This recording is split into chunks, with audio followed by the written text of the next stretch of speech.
Добрый день, дорогие друзья! Рада вас приветствовать на своем канале. Кто еще не подписался, обязательно подписывайтесь, чтобы не пропустить новые блюда. А мы с вами продолжаем цикл «Дары осени». Сегодня я хотела бы начать со стихотворения Александра Сергеевича Пушкина. «Унылая пора, очей очарование, приятна мне твоя прощальная краса. Люблю я пышное природы увядание, в багрец и золото одетые леса. И в сенях ветра шум, и первые морозы, и отдаленные седой зимы угрозы. Но до угроз зимы там еще очень далеко. Запасаемся витаминами. И сегодня у нас такой замечательный овощ – баклажан. Мы приготовим его с вами по очень интересным рецептам. Начнем готовить.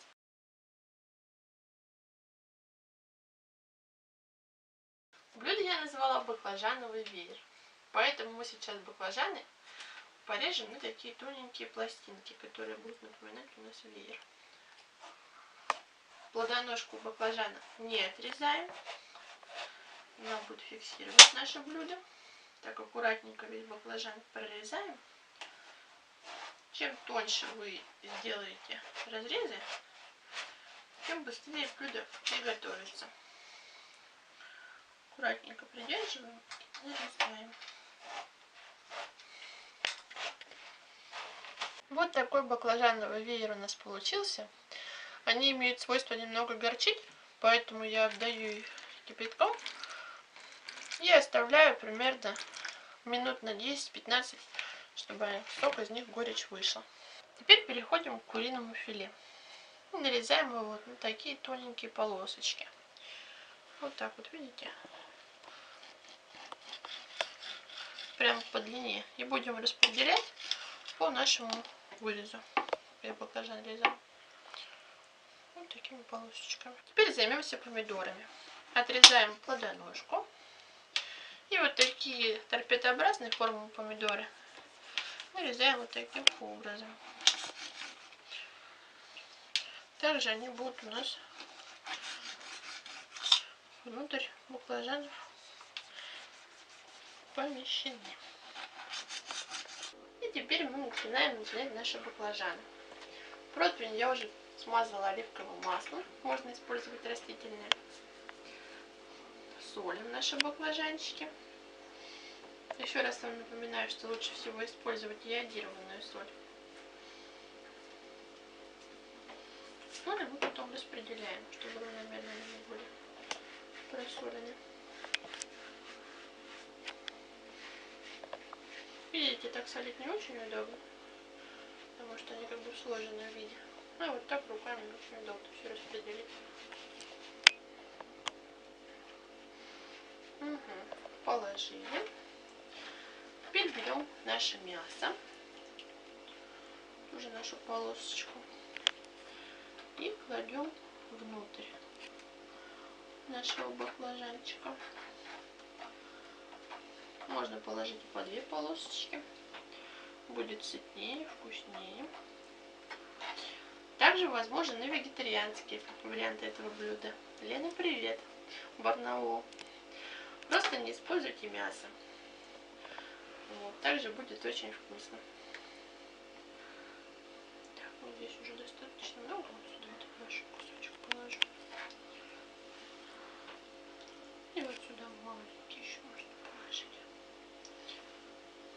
Так. Видите, уже в виде веера он раскрывается благодаря начинке. Так вот продолжаем все формировать. Далее берем помидор и аккуратненько вот так сверху кладем. Смотрите, как у нас уже красиво получается. Настоящий осенний веер-букет. Так. И также помидоры распределяем по всему нашему баклажану. Далее берем петрушечку. Тоже аккуратно кладем. Смотрите, уже в сыром виде красиво, да? А представьте, когда это все запечется у нас, еще ароматной корочкой сыра покроется, а запах какой будет по дому распространяться. Вот. берем сыр. Ну, лучше обыкновенный твердый сыр. Например, российский или гауда. Любой другой можете взять. У меня, например, российский. И натираем сверху на крупной терочке. Если вы хотите более сочный вариант, вот я в один из наших баклажанчиков еще подавлю немного майонеза. Ну вот, наши замечательные баклажаны готовы к отправке в духовку. Посмотрите, какие они уже красавцы. Я включила предварительную и разогрела на температуру 200 градусов. Отправляем запекаться примерно на 30-40 минут. Ну вот, дорогие друзья, наши баклажаны зажарились. Посмотрите, какая красота получилась. Прямо так уже не терпится попробовать. Я, конечно, знаю, какой он на вкус. Но соблазнительно так выглядит. Аппетитно. Отрежу кусочек. О, тут такой прям пар поднимается. Посмотрите. Прям. И наколем все вилочкой. Баклажанчик наш.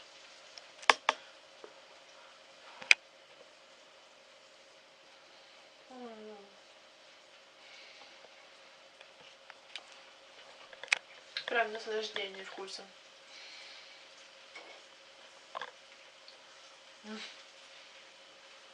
Не хочется останавливаться.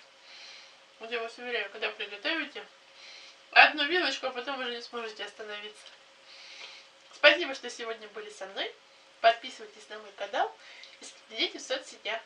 Пока-пока.